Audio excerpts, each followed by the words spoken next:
I woke up on the human in the med bay. The ship Athena immediately caught my attention. His face was warm and gentle despite its roughness. I had never seen his blue eyes before, previously in any animal, much less these bizarre new bipeds known as human little. Did I understand then how the soldier was human? Connor Jensen, Lieutenant, would transform my life's journey in ways that I never would have thought after everyone else had stopped believing in me. But I'm making progress. Of myself. Let me begin by saying that I was a scout for Defense Forces standing alone on the little outpost of Pyros 5. Our dusty mining, the goal was to safeguard the priceless material resources from rivals and raiders. Groups. But for a young soldier in particular. For me, it was just a dull post in the midst of nowhere, till the ferocious krill invaded the species of insects with sharp angles, and with unwavering, icy malice, they unexpectedly attacked. Crowding over the slaughter and defenses of the outpost, I watched in dread as anyone in their way while they ripped my squad mates to pieces. Using their blade to cut through flesh and armor, sharp talons, I was so terrified that I barely was able to seize my firearm and hide. My hands are behind some mining equipment. Trembled as I shot recklessly into the crowd of every image appears to show swarming bodies. Just make them more angry. I understood that. There were too many. And I was without hope. One frightened soldier on the verge of encountering a horrific conclusion. A talon cut across my belly, and I passed out in a vivid green gushing blood from the wound, like if my vision started to wane. I believe saw an odd craft coming down from then. The sky was blazing at krill. I believed that when everything turned black, another forgotten casualty at the conclusion. Amid a heartless galaxy. But fate seemed to have different ideas, so I was shocked when I woke up. Grabbing for my wound out of instinct, but discovered it covered in an odd white blinking of the dressings against the harsh brightness. I found it difficult to concentrate on my new surroundings with grey metal walls. Machines that beep and flash lights, and an animal that I had never seen before. Easy there, it murmured, bending over me, soft, deep voice. You're safe now. Lieutenant Jensen is my name. However, you can call me. You're on the Utis. Athena, me, Connor attempted to talk, but my lips were as dry as Connor gave me the opportunity to sound the creature. This drink is in a tiny, cylindrical container. The cool drink gradually calmed my dry throat as I took little gulps. I finally croaked out. What happened to us? And where I am? Your distress call, and upon arriving, I discovered Connor. The birds are flooding your outpost, carefully said. I'm afraid there were not many survivors. However, we were able to save you and a few other people.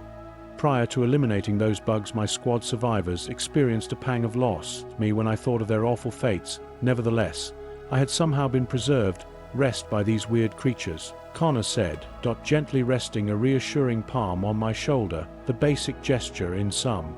Wade, you're still recovering after relieving my pain. Because of your wounds, the Athena has some among the top healthcare facilities in the galaxy. Is going to help you get back on your feet. Had a ton of other queries, but I felt a sudden wave of fatigue. Managed to give a slight nod before retreating into a sleep devoid of dreams, feeling oddly secure in this alien's presence. A soldier who exuded composure and empathy for the next few days. I stayed in the medical bay, gradually getting back my strength. The medical professionals treated my equipped using technology that goes beyond. I have never seen anything so dermal. Cellular enhancers, regenerators, and nano. My relatives need sutures for an injury similar to mine, would have resulted in death, or at least a permanent marriage would be ideal. But these people mentioned getting me combat ready once more in just a few weeks. I also discovered more about the ship's rescuers, on which I now, the Athena, was a united Terran who lived there. Ship a portion of the PPE and armada of the Galactic Humanitarian Concordance. The majority of her crew was human. One of the more recent species on the cosmic stage, but one that is rapidly acquiring renown for its cutting-edge technology, unwavering courage, and a perplexing propensity to provide aid to those in need. Especially at great expense. It was Lieutenant Connor, they told themselves, Jensen, with whom I spoke the most as I recovered. He occasionally came to see me every day. Always provide food first, being careful too for Delone physiology. They were safe, and teach me about other people's cultures. Times, he would just sit next to me, patiently hearing what I have to say. Tries to explain my home environment, my family, my dreams, and my anxieties. I discovered that Connor, like myself, served as a soldier and was a part of the Marines of Concordance. But he mentioned his endeavors with a combination of pride and sorrowful description of his while in Grief, fellow Marines had saved those they failed to get to in time. He bore the weight of such losses, he was unable to write. Why do you? I once questioned him. Why throw? Placing yourselves in the path of flames for aliens you have never even met. Others. Connor. Definitely not for glory or wealth. Thought on the question for a long time, prior to answering. I guess it's merely we've learned a lot about who we are as humans. Time on Earth, following a lot of suffering and sorrow that we are. All involved in this together. When we stand together, we are stronger. We're all shrugged out here in the black. There is too much that they have. Too much brutality and darkness must be the light. Even though it can occasionally burn us, we must attempt. I thought about this. Thus, unfamiliar with the frequently brutal pragmatic methods similar to mine to endanger your life, was madness a weakness for a stranger? Nevertheless, I wouldn't be here right now if, due to the fact that the days turned to weeks, I became more resilient, and as we grew closer, Connor shared tales of Earth's majestic mountains in turn.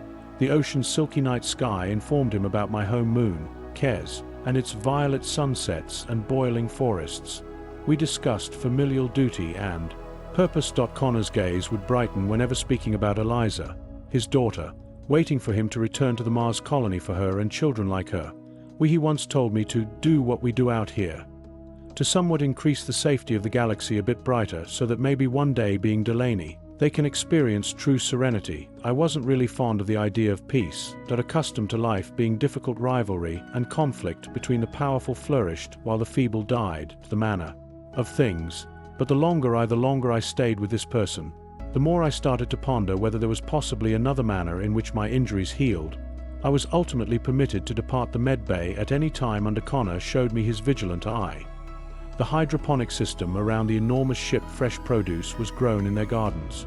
The viewing decks large, a glimpse of the training rooms of the stars where the crew drilled and sparred. Amazed at the effortless friendship between people's laughter and causal feels really different from the stiff Deloney's formality and distance. I also encountered other members of armed units. The harmony on board: a tall Erasan navigator, a Velian engineer, silver eyes sparkling, a pair of Horus medics and Supan were all treated using the same regard and camaraderie by the human crew in spite of our glaring differences.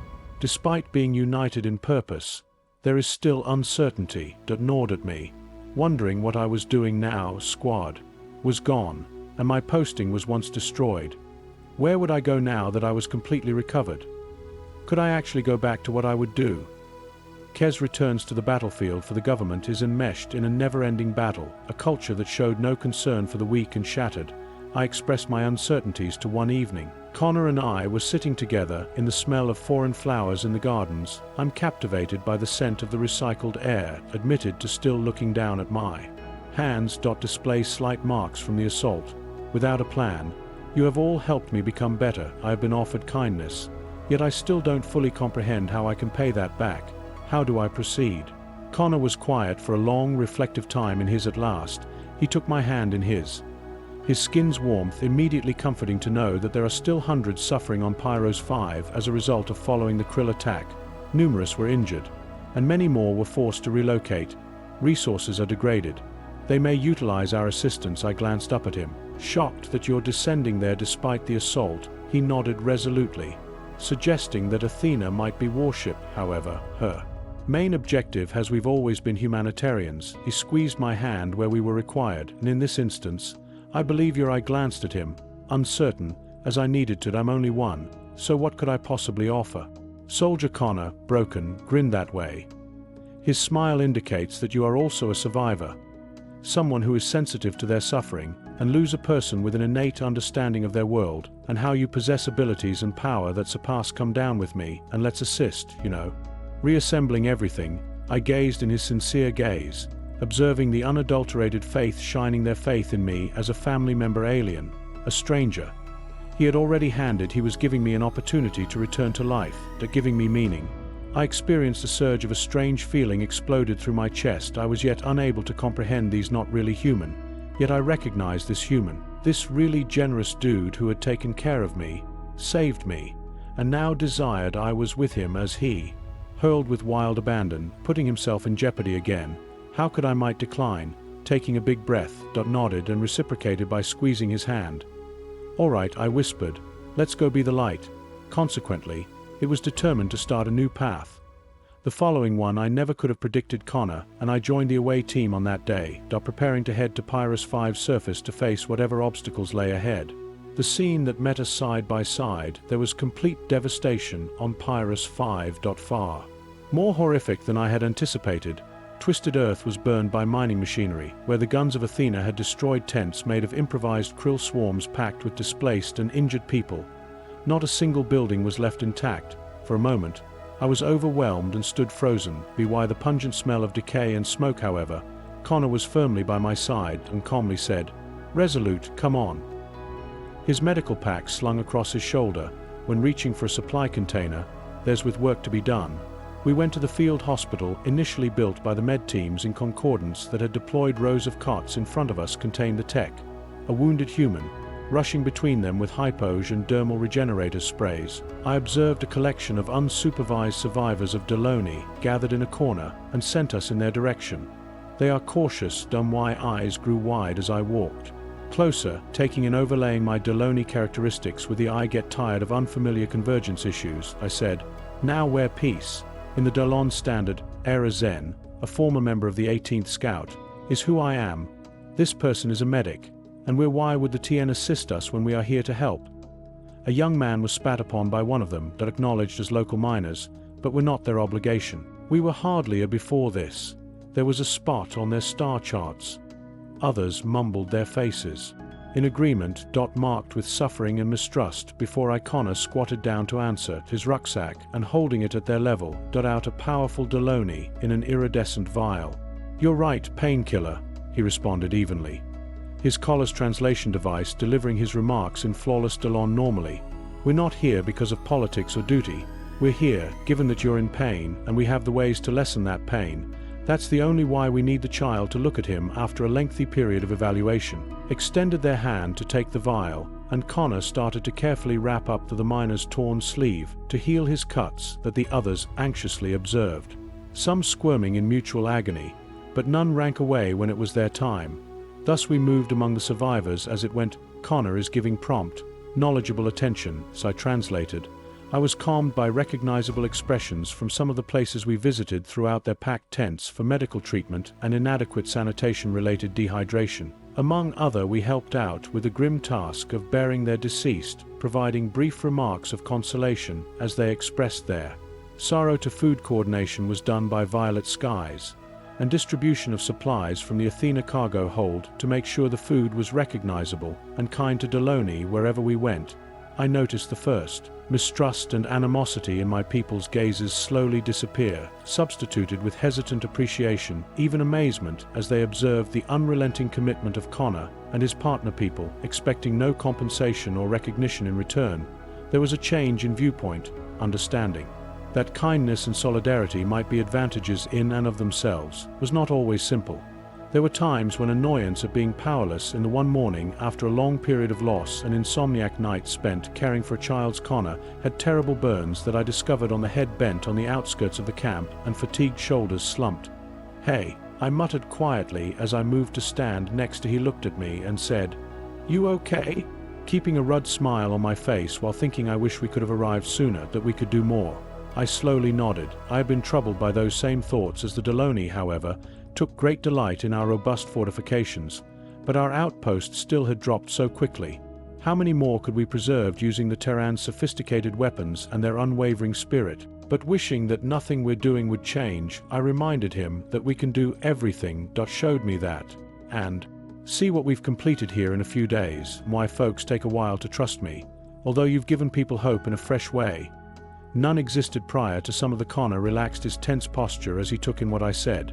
"So I guess you're," he acknowledged. "So I suppose I just can't assist yet feel the burden of everything. Eliza would probably tell me occasionally.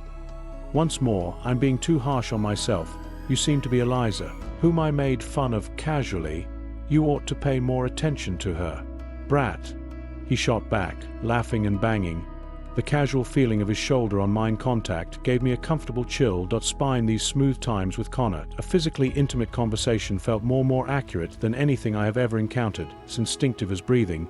We fell into peaceful quiet for a while observing twin moons of Pyrrhus feces creep in the direction of horizon. The quiet whisper of the awake, Connor finally turned to face the camp behind us. He turned to face me, his countenance unreadable. "When our work here is done, what will you do?" he whispered. "Have you given any?" I paused for a moment, thinking in my stomach. A tendril of uncertainty curls actually. I had been steering clear of that exact. The Athena and her crew had a query, started to feel at home. Connor had started to feel completely different from who I am. I may have confessed to detesting the little my voice trembles when I go back to Cess. I should submit my report to the command, however. The idea of the words felt hollow. Leaving now is nearly painful. Connor stared at me, trying to find for a brief minute. I believed he could out for me, but all he did was nod, seeing the horizon in the distance, where the daylight was just beginning to peek through. "You've more than shown yourself here, though. You've finally shown your resilience," he added. "Your flexibility and empathy." Looked sideways at me. "The Athena could use the concordance, someone like you could if you're interested in that." Suddenly, I looked at him with my heart. He was banging against my ribs. I believed he was giving me provide his team members an opportunity to carry on what we've begun. Not just here, however, in the whirling emptiness of space. I recalled my former team. Life as it had been, and as it was capable of never be again. Therefore I considered the Athena's feeling of direction, and I had discovered camaraderie there. By the way, I was challenged by Connor and cherished in a manner I had never experienced before, previously. Perhaps this was more than a posting, more than is required. Perhaps this marked the start of. I took a trembling breath, and Connor and I squared our shoulders as your eyes with one of my resolve. Personally, I firmly stated, I want to accompany you on the Athena with the crew. The smile that appeared on Connor's, the face was dazzling, transformational. I smiled in response, the tug on my own lips in ecstatic bliss, that emanating from a deep-seated secret. This was where I was supposed to be. Fit in perfectly. And then Connor said, his voice was warm and hardly contained, "Let's officially reach it." Delight. Out to touch my shoulder with a clasp. Burning through all of my layers of uniform. Eperon Enon, or welcome on board. The days when the cosmic accord came and went in a tornado of activity. The taxing labor barely appeared to no longer mattered. I had a future today. I had selected one for myself that was full of with our goal and commitment. We completed our relief activities for the survivors of Peros 5 long-term safety in provision. In the process of rebuilding, I said goodbye.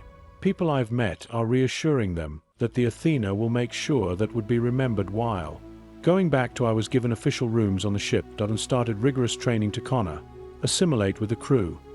Naturally, played a key part in my education that helped me get through the tears, rituals and customs that aid in my improvement. My translation implant and difficult me during battle drills after he discovered one of my areas of expertise in scouting. Never goes, "Be easy on me," I said, panting once, and perspiration streak after a particularly harsh sparring session. "Even though I'm fresh to your methods, I'm not." Connor chuckled as he reached for the delicate flower. "Noted," he continued, "down to haul me to my feet. Riley, I'll keep that in mind the next time you're using the mats to curse my name." As I became established among the Athenas, I couldn't help but marvel at the eclectic crew.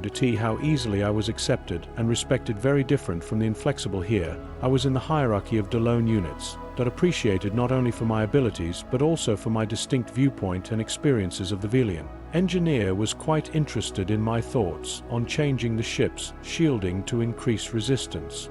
To Krill Nara, the Erison navigator, with plasma blast, patiently described the complexities of warp, is calculated using void folds. Jumps captivated by the independent techniques I had discovered, and I shared in the medbay my understanding of Delone physiology and field medicine, alongside the physicians from Aespan gaining knowledge of their sophisticated methods. In turn, it was a cross-cultural dance, and a synergy of ideas that only enhanced Connor through it all, and us all continued to be my compass, my anchor, and my most committed advocate. We entered a simple rhythm, working and training together, eating together in the galley, and frequently closing our shifts while staring at the stars' observation deck, sharing our universes. And occasionally he mentioned his daughter, as well as the nostalgic desire in his. My heart hurt hearing his voice, since I knew I really missed her. "She would adore you," he said. "You know, one night while we observed a bright nebula pass by the view." Eliza's screen.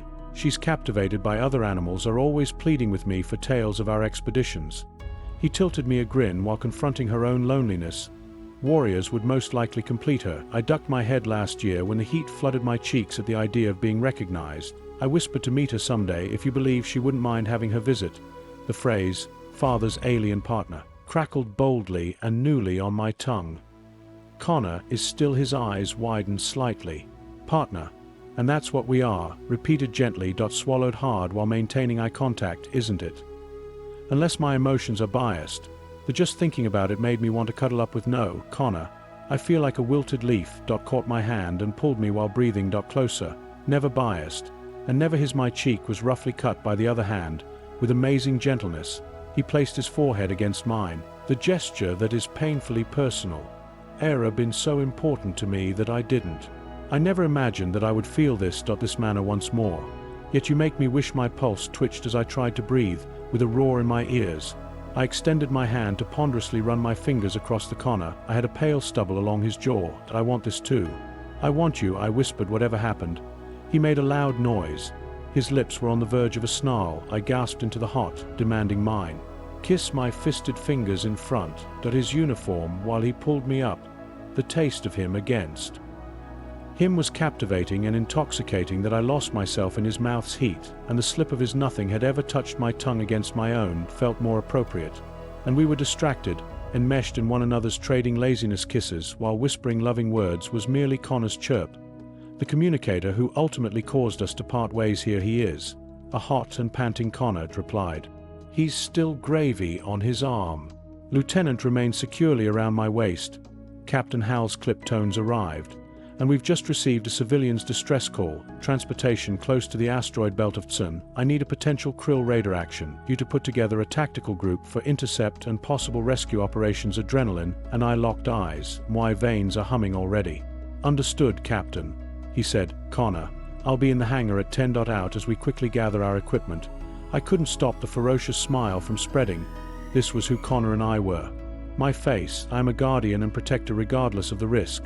Regardless of the likelihood that we would be the hope for the light in the dark, the hopeless will always be united for as long as while the stars were burning brightly. And I was aware of bone-deep confidence that I had at last discovered my actual purpose and destiny with this crew, with this amazing human being of mine. I was on the side house.